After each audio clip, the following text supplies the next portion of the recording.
It's so good to be back! Good morning! Kaya na pa akong gising 5 a.m. kasi jet lag pa ako. Baby! Good morning! Good morning. Ngayon pa nagising si Habiray. Sobrang aga pa. Let's see. It's so nice to be home! Ang ganda ng feeling na... Uy, lock pa pala yung pinto. Ayan, nandito na kami ulit sa aming bahay. Alam nyo dati, hindi normal sa akin magising ng ganitong oras. Pero dahil jet lag ako, why not? Ang ganda ng view dito sa bahay lagi. Nakaka-happy. Let's go down. Parang gusto ko akong mag-prepare ng breakfast today. Let's go. Ay. Baby, anong gusto mong breakfast? Prepare akong breakfast. I love you. Oh, sa mga nagtatanong, meron akong electric fan dyan because bukod sa aircon, gusto kong nag-electric fan para sobrang lamig. Parang tulog pa si Ate Rose. Ay! Gising ka na, Lynn. Nagulat ako. Kasi pupunta ka ng stock room. Aga naman magising ni Lindy. Sipag. Lins, meron kami pasalubong sa'yo pero hindi pa natin nabubuksan yung box eh. Ayan. Diba? Asa na yun? Ayan. Sobrang dami ng luggage hindi pa namin binubuksan. Pagdating namin kagabi, kumain lang kami tas natulog.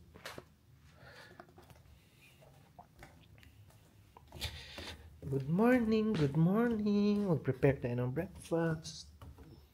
Gising na kaya si Ate Rose? Ayan. Puro mga balikbayan boxes, mga luggage. Ay, anak ko ay nag-iingay. Good morning, good morning. Wala pang tao sa kusina. Wala ng ilaw. My babies are here. Lucia and Bella! Good morning, babies! Ba't kayo nandyan sa labas? Hindi kayo pinapasok ni Ate Rose, no? Si Lucia at si Bella, pag morning, nililipat sila dito. Doon sila natutulog sa taas, pero pag morning, nililipat sila dito kasi maingay sila sa morning pag may mga dumadaan na pusa or tao. So, nagigising kami ni Habiray. It's a beautiful morning! May mga nagja-jogging na o nagwo-walking. Lucia! May wiwi. Okay. Ano kayong masarap na i-breakfast? I miss being in our own house para makapagluto. Ano kayang gusto kainin ni Habiray? Let's see anong mga pwede nandito. Isip muna ako ng lulutuin. Ate Rose? Ay, gising na si Ate Rose. Good morning, Ate Rose. Good morning po, sir. Ang fresh mo naman. Ngayon na yung pinaka-maaga kong gising, Ate Rose. Opo. Jet lag kasi ako. Di pa. Ang aga ko nagising, alas 5 gising na ako. Kaya na pa ako nagsi-cellphone. Gawa tayong breakfast, Ate Rose. Anong gusto niyo po? Anong masarap ba nating breakfast? Ano ba tayo? Meron ba tayong chorizo? Meron po dyan. Corned beef. Meron din po. May talong ba? Wala. Wala Sige. po tayong gulay, sir. Ay, wala pa. Kailangan natin mamalengke ulit. Sige, yung chorizo na bili ko sa CDO, ano nga yun? Meron pa ba nun? Meron po Longganisa. meron dyan. Sige, sige. Meron tayong lechon chorizo, di ba? Alala ko yung mga binili ko. Ay, sorry. Ang fresh mo naman, Ate Rose. Buti ka pa ako, sunog na sunog ako sa California. Sobrang init kasi doon. Ay, hindi yan. Rai, binili din to ni Rai, pero hindi yan.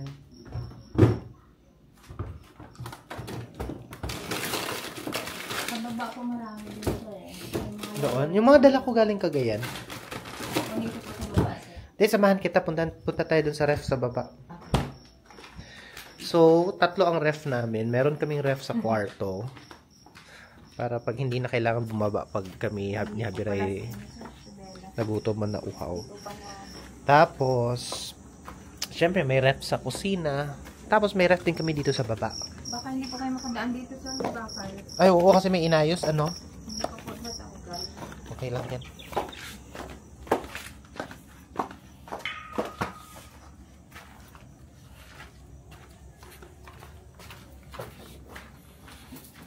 Yan. So, ito yung aming chest freezer dito sa baba.